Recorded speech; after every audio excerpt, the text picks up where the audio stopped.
누가복음 2장 1절로 7절까지의 말씀 제가 봉독을 하죠. 그때 가이사 아구스도가 영을 내려 천하로 다 호적하라 하였으니 이 호적은 구레네가 수리아 총독되었을 때 처음 한 것이라.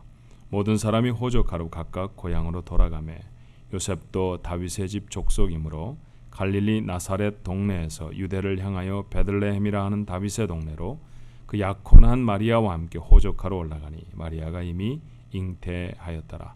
거기 있을 그때 해산할 날이 차서 첫 아들을 낳아 강보로 싸서 구유에 누였으니 이는 여관에 있을 곳이 없음이로라. 아멘. 안개 중에 오시는데 어렵지 않으셨어요? 옆에 분들하고 같이 한번 인사하실까요? 아무리 길이 안 보여도 교회는 여전히 있습니다. 같이 한번 인사하십시다. 의미를 아는 분만 아십니다. 여러분 그거 아십니까? 앞을 뽀얗게 막고 있는 안개도 사실 다 주워 담으면 컵 하나에 가득 찰 물밖에 되지 않는데요. 그게 시선을 막으면 아무것도 없는 것 같죠. 그래도 가야 합니다. 가면 교회도 있고 집도 있고 사랑하는 사람도 있고 여러분의 목적도 있습니다. 괜히 안개에 마음 뺏기셔서 놓치지 않도록. 삶의 안개가 참 많잖아요.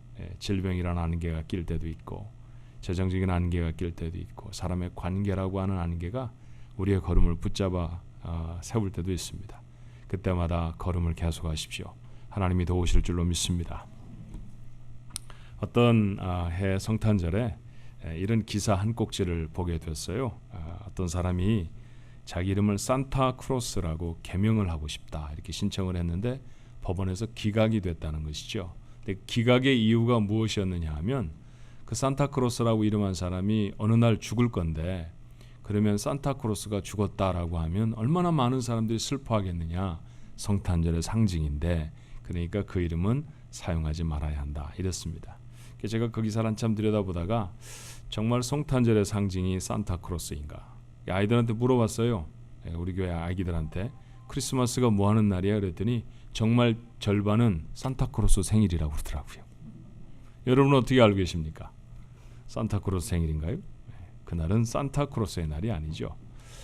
요즘은 이렇게 그 팬으로 에어를 막 불어넣는 그런 풍선들을 이 집에 앞에 세워놓기도 합니다. 가장 많은 풍선은 역시 산타크로스예요, 그죠?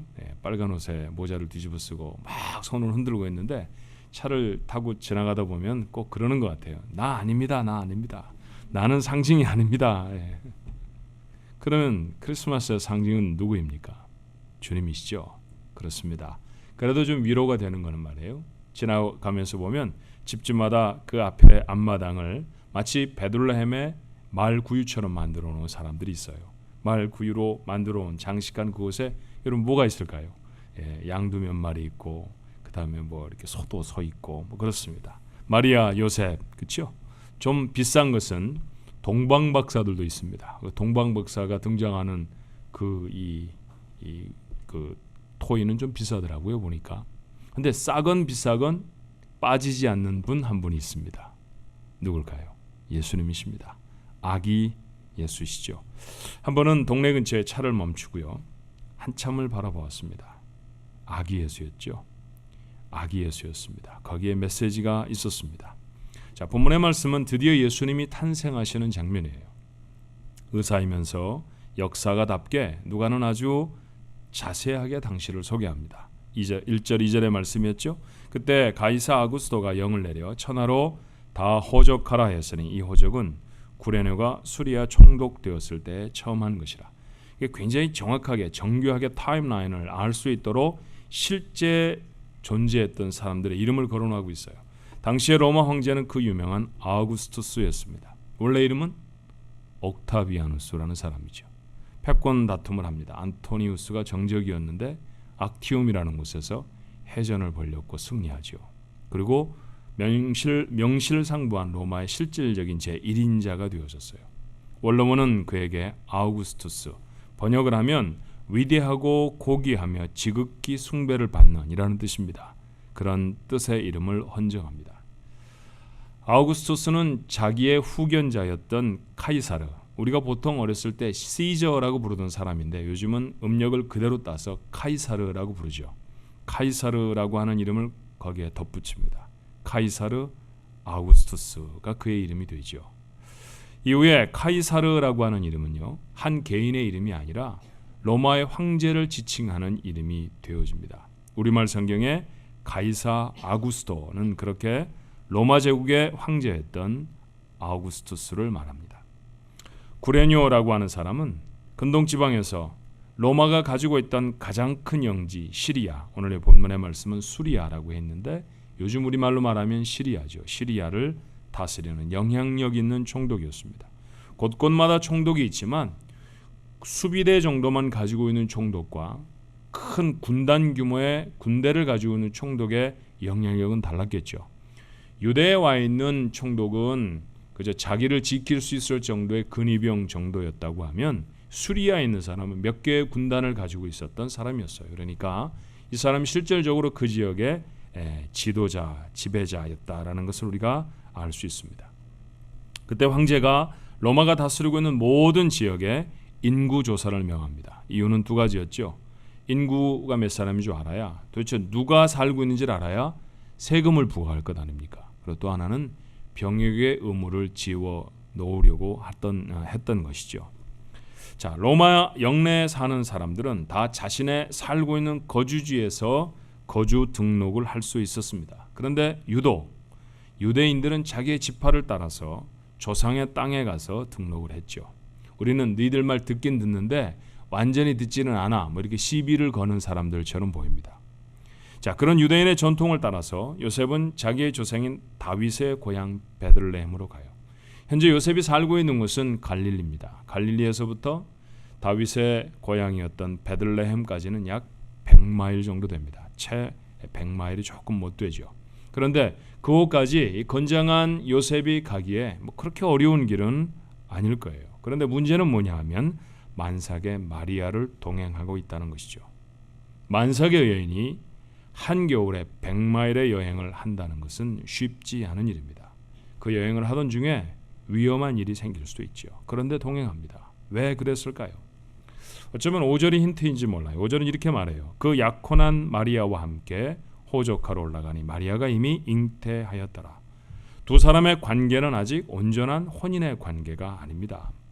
그렇지만 이미 마리아는 잉태를 하였고 만삭입니다. 배가 불러왔겠죠. 더 이상 감출 수 있는 상황이 못 됩니다. 지금도 이 정도라고 하면, 아직도 결혼하지 않은 여자의 배가 불러왔다고 하면 말거리 됨직한 사건 아닙니까? 그런데 2000년 전 고집스러운 유다 사회에서는 어땠을까요? 수군거리고 손가락질하고 어쩌면 대놓고 요셉과 마리아에게 와 따지는 사람도 있었을지 모릅니다. 그저 요셉만 오면 마리아가 봉변을 당할 수도 있지 않았을까요? 자, 이 어려운 상황을 피하기 위해서 요셉은 어려움에도 불구하고 마리아를 동행한 것은 아니겠습니까? 그리고 설마 하던 일이 결국 일어나고야 말았습니다. 본문 6절의 말씀에 보니까 거기 있을 그때 해산할 날이 차서 결국 진통은 왔고요, 아이를 낳게 됐다라는 말이죠. 여관방 하나도 변변히 찾지를 못해서 그들은 마국간을 의지해 해산을 했습니다. 인류 역사의 가장 놀랍고 위대한 사건, 그것은 그렇게 베들레헴의 허름한 마국간에서 일어났습니다. 여러분 생각해 보세요. 최근에 캐톨릭의 수장인 바티칸에 살고 있었던 교황이 한국을 방문했다는 얘기를 들으셨습니다. 얼마나 환영을 하는지 몰라요. 하여튼 그 사람이 신고 있는 구두의 색깔이 빨간색이냐 까만색이냐까지 뉴스가 되더라고요. 비행기를 못 타고 왔고, 타고 있는 자동차가 무엇이었고, 입고 있는 옷은 무엇고, 수가 어떻게 나왔고 저렇게 나왔고. 여러분, 그 사람은 자기 생명 다하면 그 다음 교황이 되어져야 하는 사람이고, 그 사람은 그들이 믿고 있는 것과는 다르게 분명히 사람입니다. 그런데 그 한 사람이 오는 것도 세계적인 이슈가 돼서 뉴스거리가 되는데, 하나님의 아들이 세상에 오신다고 하면 그건 얼마나 대단한 소식일까요? 근데 그곳에는 빨간색 카펫이 없습니다. 무슨 자동차를 탔느냐고요? 자동차는 고사하고 몸 누일 여관방 하나 찾지 못해 마국간에 들어가셨다는 것이죠. 역사의 가장 큰 사건이라고 말함에 부족함이 있습니까? 그런데 그 사건이 그 작은 장소에서 시작됐다는 사실이 우리의 주목을 끌어야 합니다. 이후에 누가는 이 사건이 그 허름한 장소와는 얼마나 다른 위대한 사건인지를 증거해요. 2장 8절로부터 20절의 말씀에 보니까 베들레헴의 목자들에게 천사가 나타나서 예수의 탄생을 알립니다. 이것은 대사가 와서 당신네 나라에 교황이 오겠습니다라고 말하는 것과는 격이 다른 거지요. 사람들에게 쉽게 접할 수 없는 천사가 와서 하늘의 아들이 세상에 오셨다라고 하는 사실을 알려주는 것입니다. 난지 8일 만에 성전에 가신 예수님을 경건한 시므온과 안나 선지자는 단박에 하나님의 아들로 알아보고 경배하지요. 그것이 누가가 계속해서 기록하고 있는 2장의 내용들입니다. 그런데 이 이야기를 자세히 읽다 보면 예수님의 탄생과 관련한 기록에서 계속해서 강조되는 것이 하나 있어요. 그게 뭘까요? 그분이 아기로 오셨다라는 것입니다. 자, 누가복음 2장 7절의 말씀은 첫 아들을 낳아 강보로 싸서 구유에 누였으니, 이건 두말할 것도 없이 아기라는 얘기 아닙니까? 2장 16절로 17절에도 빨리 가서 마리아와 요셉과 구유에 누인 아기를 찾아서 보고 천사가 자기들에게 이 아기에 대하여 말한 것을 전하니, 여전히 여기도 아기입니다.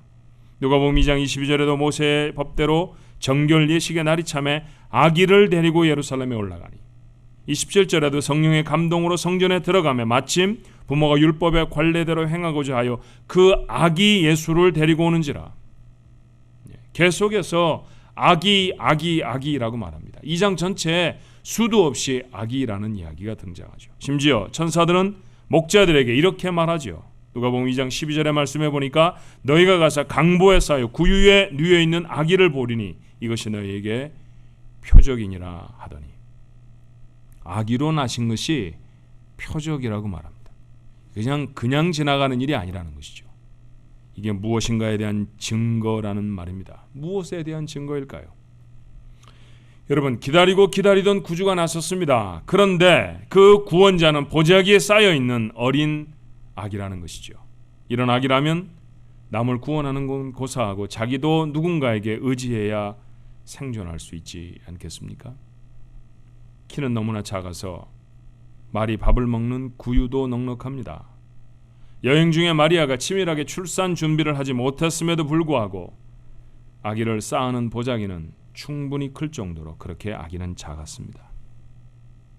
젊은 엄마의 품에 안겨서 보호를 받는 이 아기가 하나님의 보내신 구원자라니, 너무나 작고 너무나 약해서 예수님이라고 하는 호칭도 좀 어색해 보이지 않습니까? 맞습니다. 아기로 오신 예수는 약하다라고 생각할 수 있습니다. 근데 여러분, 제가 여러분에게 좀 삐딱하게 설명을 해서 그렇지 성경의 기록은 이 아기가 작다고 하는 느낌을 전혀 주지 않아요. 이 작은 생명의 탄생을 위해 동원되는 현상을 볼까요? 우선 동방에서는 신기한 별이 빛을 발합니다. 천문학자들이 따라오지 않을 수 없는 강렬한 별이었어요. 마태가 이렇게 증거합니다. 마태복음 2장 2절에 유대인의 왕으로 나신 이가 어디 계시냐? 우리가 동방에서 그의 별을 보고 그에게 경배하러 왔노라. 이 일로 예루살렘은 발칵 뒤집혔죠. 그리고 천사들이 나타납니다. 마리아에게 나타났고요, 목자들에게 나타납니다. 누가가 기록하는 이야기들을 보면 누가복음 2장 8절로 9절에 그 지역의 목자들이 밤에 밖에서 자기 양떼를 지키다니 주의 사자가 곁에 서고 주의 영광이 그들을 두루 비춤에 크게 무서워하는지라. 마침내 하늘의 천사들이 가득히 섭니다. 그리고 찬송을 하지요. 13절입니다. 호련히 수많은 천군이 그 천사들과 함께 하나님을 찬송하여 이르되. 지쳐 높은 동방의 박사들은 무엇을 했나요? 마침내 아기를 만났을 때 그들은 무릎을 꿇고 귀한 보물을 내놓으며 경배합니다. 마태가 기록하는 대로 보면 마태복음 2장 11절에 집에 들어가 아기와 그의 어머니 마리아가 함께 있는 것을 보고 엎드려 아기께 경배하고 보배합을 열어 황금과 유향과 모략을 예물로 드리니라. 로마의 황제에게나 해야 하는 인사가 아닙니까? 성경의 어느 구석에도 예수가 어리고 작기 때문에 약하게 보이지 않습니다. 그는 강하고 위대했죠. 태어날 때부터 말이에요. 어머니의 품에 안겨 있을 때부터 그분은 가장 강했습니다. 자, 이 사건이 우리에게 시사하는, 우리에게 주는 의미가 무엇일까요? 우리는 어떤 인생을 살고 있습니까? 약해지는 게 두려운 인생을 살지 않습니까? 사람들은 강해지려고 돈을 모읍니다. 권력을 주려고 노력하지요. 그러나 만약에 우리의 심장을 관통하는 이 많은 혈관들 중에 그 어느 하나라도 아주 조그마한 핏덩어리만 생겼다고 해도 우리는 그 심장이 더 이상 작동하지 못하고 멈춘다는 사실을 압니다. 사실은 북한을 쥐락펴락하던 독재자 김정일도 그 작은 핏떡 하나에 생명을 잃고 죽었죠. 눈에 보이지 않는 감기 바이러스에 한 주간쯤 고통스러워해 보신 것 경험하지 않았습니까? 이렇게 우리의 육체는 너무나 약합니다. 한 해 내내 경제적인 어려움, 돈 걱정으로 가슴을 졸이며 동당거리며 살아옵니다. 너무 약합니다. 자연 앞에서도 우린 너무나 약합니다. 바람만 조금 심하게 불어도, 비가 조금만 많이 와도 고통을 당할 수밖에 없는 사람입니다. 이것이 우리의 인생입니다. 지나간 한 주간의 삶이었을지 몰라요. 근데 여러분 아십니까?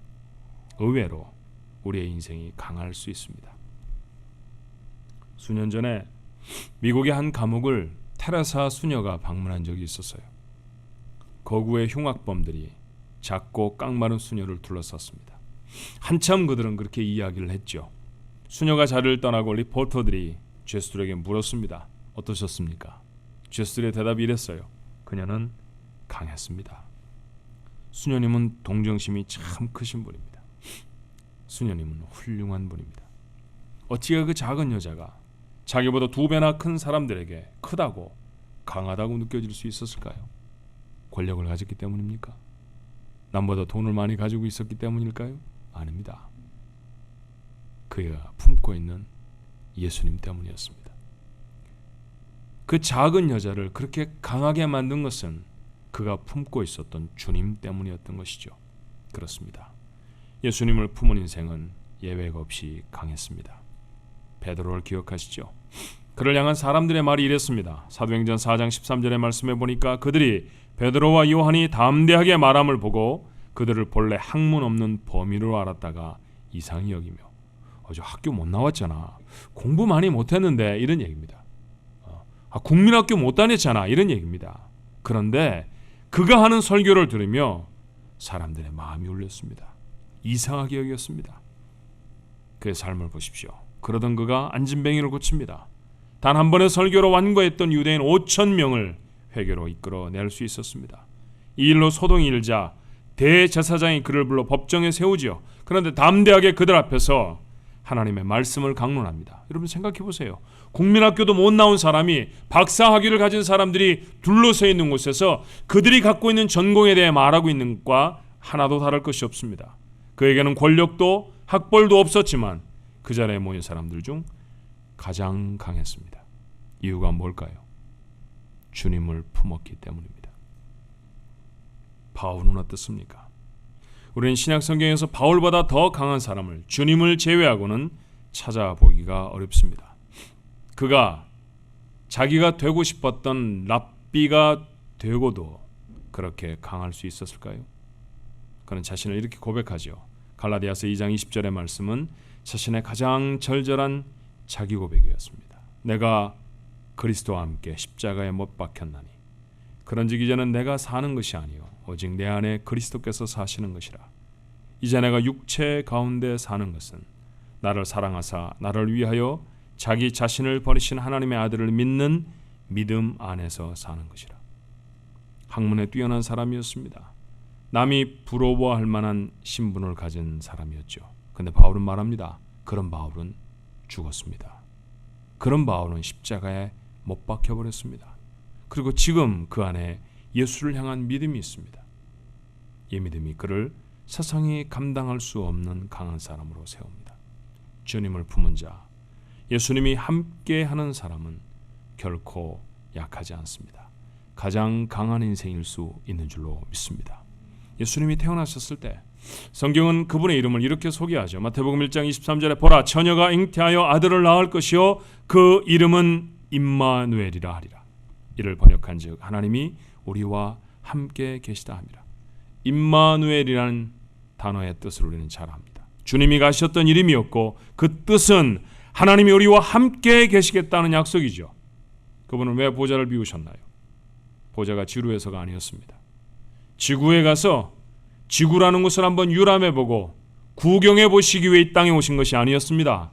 그분이 보좌를 비우고 세상에 마국간에 여인의 아들로 오신 까닭은 우리와 함께하기 위하심이었습니다. 예수님이 승천하시기 직전 제자들에게 하신 약속이 무엇이었는지 기억하시나요? 마태복음의 맨 마지막 부분, 마태복음 28장 20절은 이렇게 말하죠. 내가 너희에게 분부한 모든 것을 가르쳐 지키게 하라. 볼지어다 내가 세상 끝날까지 너희와 항상 함께 있으리라. 임마누엘로 오셨다고 복음서가 시작되었습니다. 그 복음서를 마칠 때 너희와 끝까지 함께한다. 약속의 말씀으로 맺습니다. 주님은 우리와 끝까지 함께 하실 줄로 믿습니다. 지금은요, 여러분과 함께 하시죠. 지나간 주간요, 함께 하셨습니다. 약하시다고요? 그렇지 않습니다. 세상에 여러분보다 강한 자는 없습니다. 가지신 능력 때문이 아닙니다. 가지고 있는 소유 때문이 아닙니다. 주님 때문인 줄로 믿습니다. 주님 때문에 우리는 가장 강한 자입니다.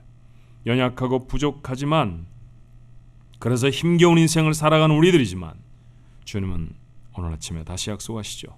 아기로 오셨습니다. 작고 여리게만 보이는 그 아기가 결코 작지도 약하지도 않았다는 사실을 우리가 확인하지 않았습니까? 그 주님을 마음에 품은 자, 그들에게 주님은 약속하셨어요. 결코 작지 않다. 절대로 약하지 않다. 이 일을 위해 내가 너희와 영원히 함께 있을 것이다. 바울이 우리에게 전하는 말을 기억하십시오. 고린도후서 4장 7절의 말씀입니다. 우리가 이 보배를 질그릇에 가졌나니 이는 심히 큰 능력은 하나님께 있고 우리에게 있지 아니함을 알게 하려 함이라. 우리는 질그릇입니다. 조금만 세게 치면 부서지고 깨져버립니다. 그런데 강합니다. 이유가 무엇인가요? 그 안에 보배가 되신 예수님을 가졌기 때문입니다. 그래서 바울은 뭐라고 말하던가요? 사방으로 오겨쌈을 당하여도 쌓이지 않는다고 했어요. 답답한 일을 당해도 낙심하지 않습니다. 가끔 맞습니다. 넘어집니다. 그런데 아주 망하지 않습니다. 이유가 뭘까요? 주님이 우리 안에 계시기 때문입니다. 주님은 베들레헴에 이름 없는 마국간 구유에 누우셨습니다. 더러운 말 밥그릇이 인류 최고의 보물이 되는 순간입니다. 지금 만약 주님이 누우셨다고 했던 2000년 전에 그 구유가 있다고 하면 값이 얼마나 갈까요? 지금도 여전히 그곳에 사료를 담아서 말 밥을 먹이겠습니까? 아닙니다. 아마 어쩜 황금을 입혔을지도 모르죠. 그리고 큰 유리관에 담아왔을지도 모릅니다. 수천억 원을 호가할지도 몰라요. 보물로 변해버립니다. 주님을 담은 것은 보물이 되지요. 말 한마디에 상처를 받고 작은 어려움에 근심의 먹구름이 몰려오는 우리의 마음에 주님을 모시기를 바랍니다. 믿음으로 확인하십시오. 주님, 내 구주로 내 안에 계십니다. 이것이 확실한 사람은 더 이상 약하지 않습니다. 세상에서 가장 강하고 가장 능력 있는 인생으로 세워지는 줄로 믿습니다. 우리의 마음에 믿음으로 가진 예수님 때문입니다. 오늘 이 아침에 주님을 경배하고 예배하는 여러분이 이 놀라운 축복의 주인공들이 되시기를 주님의 이름으로 축원합니다. 기도하십시다. 약하게 살았습니다. 죽을 것 같았습니다. 나만 힘들게 사는 것처럼 생각이 들었습니다. 짜증도 나고 괴롭기도 했습니다. 눈물이 흐르기도 했고요. 힘이 너무나 들어서 차라리 이런 생각도 종종 했을지 모릅니다. 가장 많이 했던 말, 죽겠다, 힘들다, 고통스럽다, 이런 얘기들이었습니다. 그런데 주님, 우린 정말 우리 안에 계신 주님을 알고나 있는 것일까요? 주님을 품은 자는 약하지 않았습니다. 주님을 품은 자는 강했습니다. 세상에 감당할 수 없는 사람들이 되었습니다. 그런데 우리는 우리 안에 주님이 계시다는 사실도 모른 채 그렇게 한 주간을 가장 약한 자처럼, 가장 비천한 자처럼, 가장 모자른 자처럼 고통스럽게 짜증스럽게 살지 않았나요? 오늘 이 아침에 믿음을 회복하여 주옵시고 우리의 영안을 열어주시어서 우리 안에 우리와 함께 하시는 예수님을 바라볼 수 있게 축복하여 주시옵소서. 가장 작은 모습으로 오셨습니다. 모두에게 다 담겨질 수 있도록 말입니다. 그래서 그분을 담은 것은 하나도 예외 없이 다 강하고 다 귀하고 다 힘 있는 것이 되었습니다. 그렇습니다. 우리 마음에도 주님이 계신 줄로 믿습니다. 세상이 감당할 수 없는 힘 있는 자로 오늘 이후의 삶을 살아가게 축복해 주시옵소서. 때때로 우리 앞을 막아서는 문제가 왜 없겠습니까? 주님 앞에도 있었는데요. 주님 앞에도 뎃거리를 하는 사람이 있었고 주님도 팔아먹자고 하는 사람들이 있었는데 왜 우리 앞에 그런 사람들이 없겠습니까? 왜 우리 앞에 배고픔이 없겠으며 왜 우리 앞에 추위와 어려움이 없겠습니까? 그러나 그 모든 것들을 능히 감당하게 하시는 주님이 내 편이시라는 사실 때문에, 나와 함께 계신다는 사실 때문에 주어진 삶을 넉넉히 승리하는 하나님의 사람들 되게 해 주시옵소서. 세상에서 가장 강한 자로 삼아주셔서 감사합니다. 세상에서 가장 존귀한 자로 세워주시니 감사합니다. 이 믿음으로 남은 일생을 살아가도록 도와주시옵소서. 예수님 이름으로 기도합니다. 아멘.